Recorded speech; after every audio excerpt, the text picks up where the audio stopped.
اعوذ باللہ من الشیطان الرجیم بسم اللہ الرحمن الرحیم وَلَقَدْ آتَيْنَا. آپ دیکھیے اس سورہ مبارکہ کا پہلا رکوع جو تھا اس میں بھی بنی اسرائیل کی تاریخ، لیکن حضرت موسیٰ علیہ السلام کا وہاں سے ذکر شروع کیا کہ ہم نے انہیں کتاب دی، وَآتَيْنَا مُوسَى الْكِتَابَ وَجَعَلْنَاهُ هُدًى لِبَنِي اسرائیل. اور یہ واقعہ کب ہوا ہے کہ جبکہ مصر سے وہ نکل کر آ چکے تھے صحرائے سینا میں. گویا کہ پوری داستان جو مصر کی تھی اس کا وہاں پر تذکرہ نہیں ہے، لیکن اس سورہ مبارکہ کے آخری رکوع میں پھر حضرت موسیٰ کا ذکر آ رہا ہے.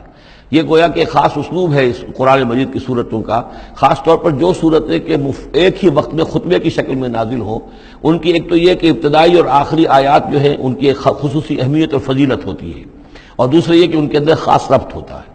تو بنی اسرائیل کی تاریخ کے بعد کے ادوار وہاں آئے ہیں، لیکن جو مصر کے اندر ان کے ساتھ ہوا ہے اس کا ذکر اب یہاں ہو رہا ہے. وَلَقَدْ آتَيْنَا مُوسَىٰ 9 آیات بینات. اور ہم نے موسیٰ کو 9 نشانیاں دی تھی روشن. 2 نشانیاں تو وہ تھیں کہ جو وہ اولین مرحلے پر اللہ تعالیٰ نے ان کو دی تھیں، یعنی یہ کہ ایک عصا جو کہ وہ سانپ بن جاتا تھا یا اژدہا بن جاتا تھا، اور دوسرے ان کا وہ ہاتھ کے جو چمکنے لگتا تھا.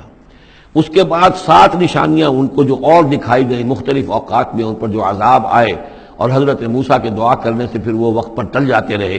تو ان میں سے سنین، نقص من الثمرات، طوفان، جراد یعنی ٹڈی دل، قمل چتڑیاں، ضفادع یعنی مینڈک، اور خون کی بارش، یہ تمام جو ہے یہ سورہ اعراف کے اندر تفصیل گزر چکی ہے.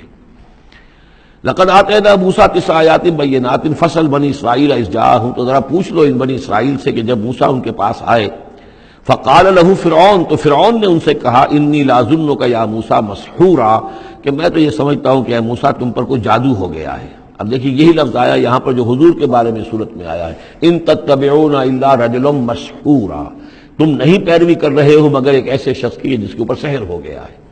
یہی بات کہی گئی تھی حضرت موسیٰ علیہ السلام سے. فرعون نے کہا، انی لاظنک یا فرعون مسحورا، اے فرعون میں تو یہ سمجھتا ہوں کہ تم پر جادو ہو گیا ہے. قال لقد علمت ما انزل هؤلاء الا رب السماوات والارض. اب ظاہر بات ہے کہ یہ حضرت موسیٰ علیہ السلام ہے، ویسے بھی جلالی مزاج تھا ان کا. پھر یہ فرعون جس سے یہ مکالمہ ہو رہا ہے ان کے چھوٹے بھائی کے مانند بھی تھا، تو اس سے اسی انداز میں بات کر رہے ہیں، اس میں تنتنا وہی ہے. لقد علمت، تجھے خوب معلوم ہے، ما انزل هؤلاء، نہیں اتارا ہے ان نشانیوں کو، الا رب السماوات والارض، مگر اسی نے کہ جو آسمانوں اور زمین کا مالک ہے، بصائر، سجھانے کے لیے، دکھانے کے لیے، تمہاری آنکھیں کھولنے کے لیے. وانی لاظنک یا فرعون مسبورا، اور اے فرعون تو سمجھتا ہے کہ مجھ پر جادو ہو گیا ہے، اب میں یہ سمجھتا ہوں کہ تو تباہی اور ہلاکت کے کنارے تک پہنچ چکا ہے، اب تیری بربادی اور تیری ہلاکت یقینی ہے.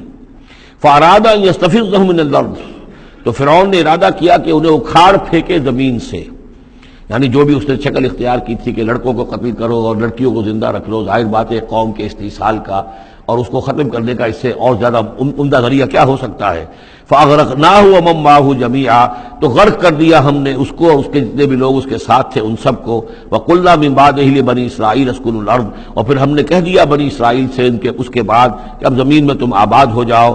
فاذا جاء وعد الآخرۃ جئنا بکم لفیفا، جب پھر اگلا وعدے کا وقت آئے گا، پچھلے وعدے کا وقت آئے گا تو ہم لے آئیں گے تمہیں سب کو سمیٹ کر. یہ وعد الآخرہ سے مراد اکثر و بیشتر تو لیا گیا آخرت کا، اور جب قیامت آئے گی، یعنی تم زمین میں رہو، قیامت آئے گی تم سب کو ہم جھاڑو پھیر کر جمع کریں گے، سب کے سب جمع ہوں گے، ایک میدان حشر میں آئیں گے، سب کے سب جمع ہو جائیں گے. جیسے کہ کہیں جو ہے وہ باغ میں جو ہے جھاڑو دی جاتی ہے اور سب کو جمع کر لیا جاتا ہے، تنکوں وغیرہ کو، جئنا بکم لفیفا، تم سب کو لپیٹ کر لے آئیں گے. لیکن میرا گمان یہ ہے کہ اس کے اندر اشارہ ہے اس بات کی طرف کہ جو ڈائسپورا کا پیریڈ جو چل رہا تھا بنی اسرائیل کی تاریخ کا، جو شروع ہوئے حضور کی بعثت کے وقت جو ہے 500 برس ہو چکے تھے، اور جب یہ صورت نازل ہو رہی ہے تو گویا کہ 550 برس ہو چکے تھے ان کے ڈائسپورا کو. اس لیے کہ 40 برس کی عمر میں تو حضور پر وحی شروع ہوئی ہے اور کم سے کم 10-12 سال اور بیت چکے ہیں.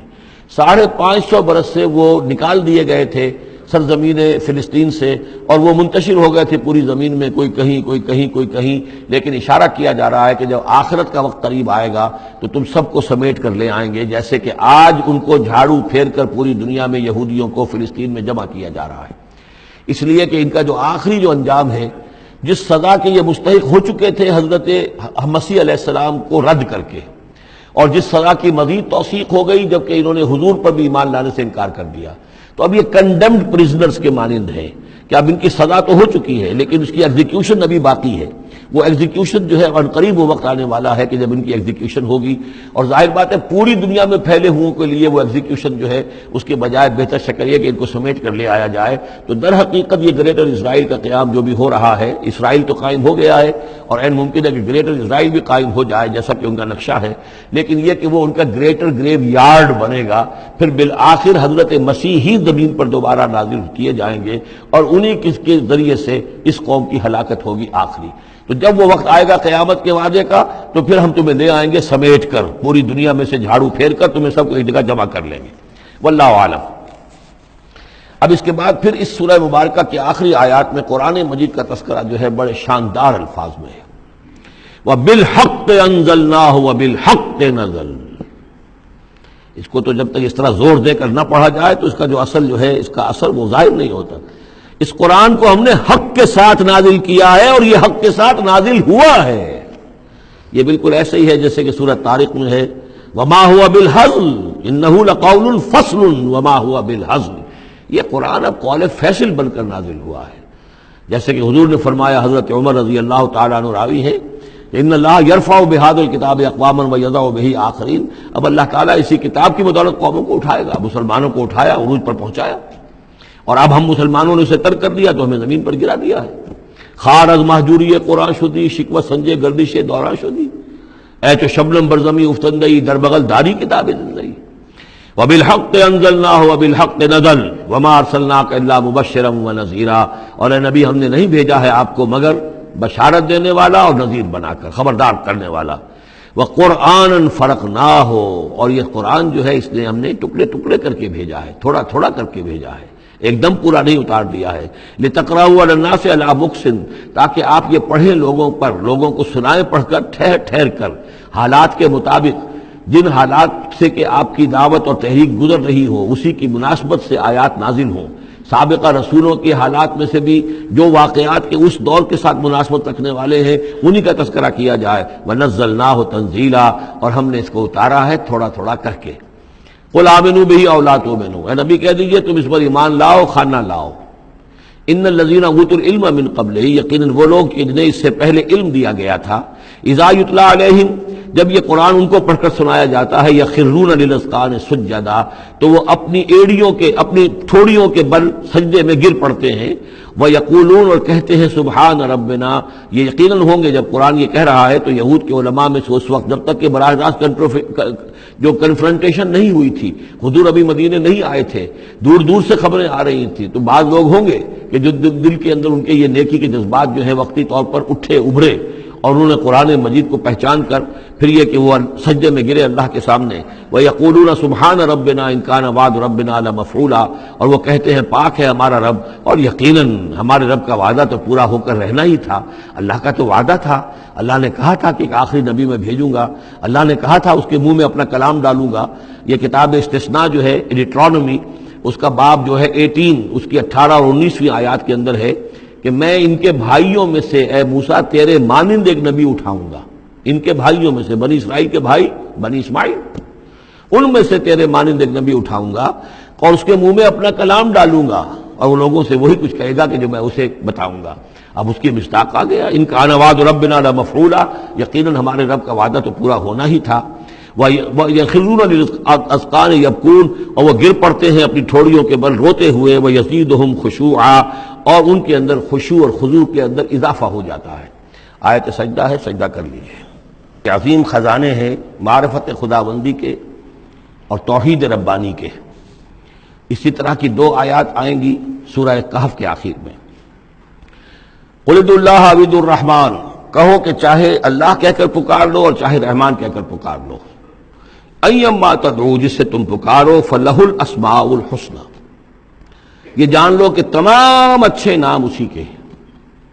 ہر خیر، ہر خوبی، ہر بلائی، ہر حسن، ہر کمال، ہر جمال، جو بھی تم تصور کر سکتے ہو، any good, any beauty, any perfection, جس چیز کا تصور کرو وہ اللہ کی ذات میں بتمام و کمال موجود ہے. فَلِلَّهِ الْأَسْمَاءُ الْحُسْنَىٰ.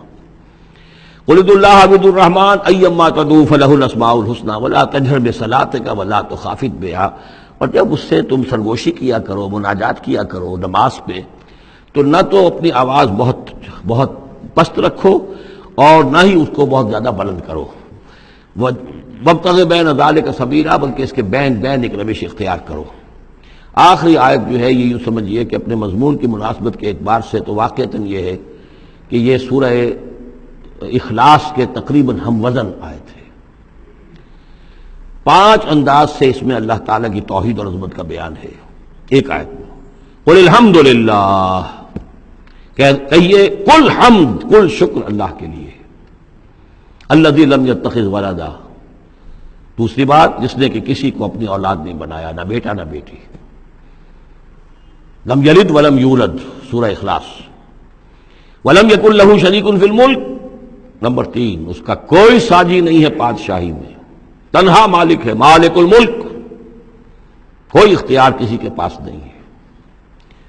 چوتھی بات وَلَمْ يَكُنْ لَهُ وَلِيٌّ مِّنَ الذُّلِّ، اس کا کوئی ولی کمزوری کی وجہ سے نہیں ہے۔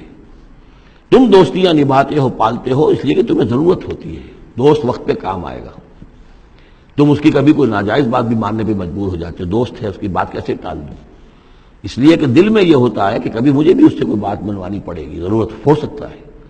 اللہ کو کوئی احتیاج نہیں، تمہاری دوستیوں کے ساتھ تمہاری احتیاجیں، تمہاری کمزوریاں بھی وابستہ ہیں، اللہ کی دوستی ہے لیکن اس کی کسی کمزوری کی بنیاد پر نہیں، یہ تصور ذہن سے نکال دو۔ لہذا اللہ پر کوئی دھونس نہیں جما سکتا، اللہ سے کوئی بات کوئی جبرن جو ہے اپنی طاقت کے بل پر بنوا نہیں سکتا۔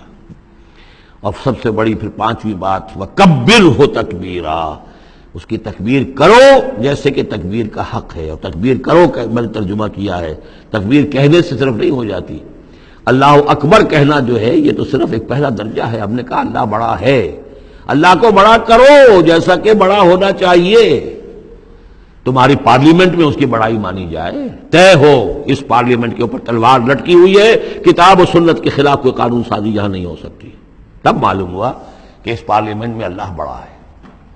تمہاری عدالت کے اندر اللہ بڑا ہو، معلوم ہو کہ اللہ کے قوانین کے خلاف یہاں کوئی فیصلہ نہیں ہو سکتا۔ وَمَن لَّمْ يَحْكُم بِمَا أَنزَلَ اللَّهُ فَأُولَٰئِكَ هُمُ الْكَافِرُونَ، جب تک اس پر عمل نہیں ہوتا اللہ بڑا کہاں ہے؟ اللہ کو تو آپ نے مسجدوں میں بند کر دیا، مسجدوں میں رہو، بس یہاں ہم تیری تکبیر بھی کریں گے، جو بھی ہے، جو بھی ہم کچھ تسبیح تحمید کرتے رہیں گے، بازار سے باہر نہ، مارکیٹ میں بھی کوئی اور چیز بڑی ہے، گھر میں بھی بیوی بڑی ہے، کیا کریں بیوی نہیں مانتی، کیا کریں جی عورتیں نہیں مانتی، بات تو واقعی غلط ہے، آپ جو کہہ رہے ہیں بات صحیح ہے لیکن کیا کریں عورتیں نہیں مانتی، کون بڑا ہے؟ بڑا تو پھر اللہ نہیں ہے۔ کبرہ تکبیرا، اسے بڑا کرو جیسے کہ بڑا کرنے کا حق ہے۔ تو یہ 5 اسلوب ہیں اس میں کہ جو توحید کے بیان ہوئے ہیں۔ صدق اللہ العظیم۔